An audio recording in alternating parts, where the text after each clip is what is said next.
Avant la Nakba, il y avait une grande société palestinienne profondément enracinée et essentiellement ancienne dans la plupart de ce qui, en quelques mois, est devenu l'État pariah d'Israël. En effet, un jour, il était là, comme c'était le cas pour la mémoire vivante, et le lendemain, il était parti. Une société entière, à l'exception de groupes relativement petits en quelques endroits, a tout simplement disparu. En avril 1948, les forces juives ont lancé une campagne plus concertée de massacres et de déplacements forcés, notamment le fameux massacre de Deir Yassin d'une centaine de Palestiniens le 9 avril. Cela a semé la panique parmi les Palestiniens, les forçant à quitter leur maison.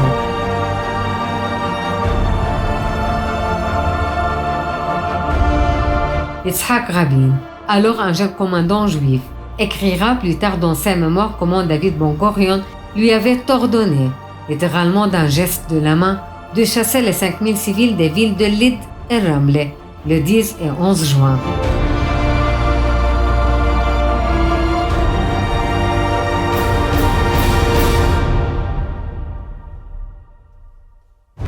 La société que les Palestiniens avaient constituée au fil des siècles était pour la plupart désormais disparue. Les villes et les villages ont été renommés ou éliminés. Des biens ont été confisqués en masse par divers crimes et pogroms. Et surtout, les Palestiniens n'ont pas été autorisés à retourner dans leur pays d'origine. Ils étaient partis et le nouvel État colonial israélien considérait leur absence comme une aubaine qui avait permis à Israël d'émerger soudainement.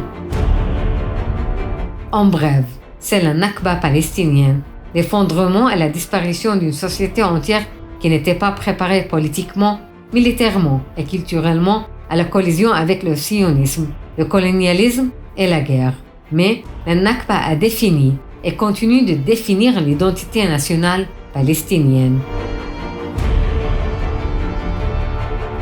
Et étant donné que la plupart des Palestiniens d'aujourd'hui sont soit des exilés, des réfugiés ou vivant sous occupation israélienne, ou en mieux, vivent en tant que citoyens de seconde classe d'Israël lui-même.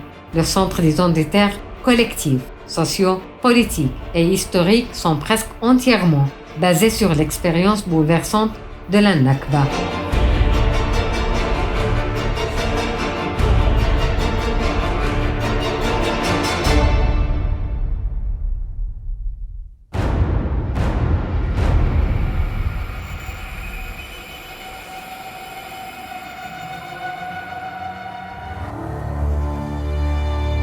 Where is this human rights there in this house?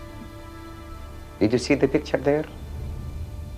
Our camps, Lebanese villages who had been smashed completely, some of these villages had been smashed with Phantom, with Skyhawk, with Mirage, with F-15, with Cancer bomb, with Lance rockets, with the Navy. Civilian war, yes, because it is your baby who did it. It is Israel who did it. Les Palestiniens ont admis qu'une solution à deux États, avec un État palestinien basé dans les territoires qu'Israël occupait en 1967, vivant aux côtés d'Israël, était le seul résultat possible d'années de brutalité et d'expulsion. Mais, même cela s'est révélé inaccessible. En vérité, les Palestiniens sont des personnes envahies, dépossédés, occupés, brutalisés, bloqués et isolés qui ont le droit de résister, en vertu du droit international, et le font depuis de nombreuses décennies de manière largement non violente. Violette Rafidi, les territoires occupés palestiniens.